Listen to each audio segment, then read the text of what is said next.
Isa pong Pinoy sa Alberta ang naging #1 realtor sa RE/MAX Calgary. Tinalo po niya ang nasa 200 mga realtor sa syudad at ngayon rank number 35 na sa buong Western Canada. Siya po ang dating seminarista na ngayon may halos 30 mga bahay na sa Canada.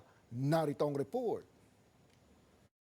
Unang nakilala ang real estate broker na si Chris Estrella nang siya'y maiulat sa Omni News Mayo noong isang taon bilang dating seminarista sa Pilipinas na sumubok ng bagong buhay sa Canada. Bago natapos ang 2025, malaking tagumpay ang nakamit ni Estrella. Siya ang itinanghal na #1 realtor ng RE/MAX sa Calgary kung saan nasa 200 realtor ang naglalaban-laban. So sabi nung owner, nung broker ko, first time daw 'yun nangyari na Pilipino ang nag-number 1 kasi usually dominated 'yun ng mga puti mga locals taga dito sa Canada. So nakaka-bless lang na humbled and grateful na. Sa 6,000 mga realtor ng RE/MAX sa Western Canada, nasa number 35 na rin ang naging ranking ni Estrella. Hindi ako puti.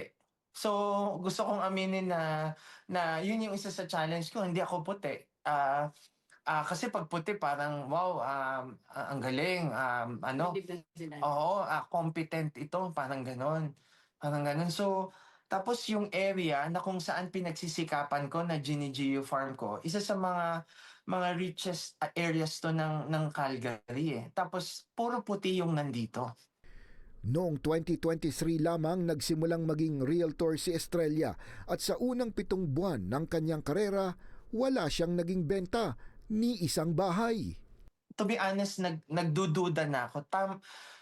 Ito ba Lord yung Ito ba Lord yung gusto mo para sa akin during that time? Yun, hanggang October na yon na desperate ako kasi sabi ko, Lord, nagsisimula kami dito sa Canada.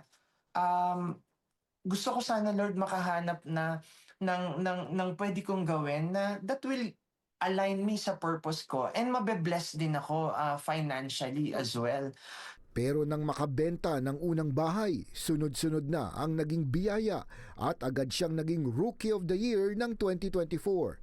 Bukod sa pagiging realtor, real estate investor din si Estrella at ang kanyang asawa.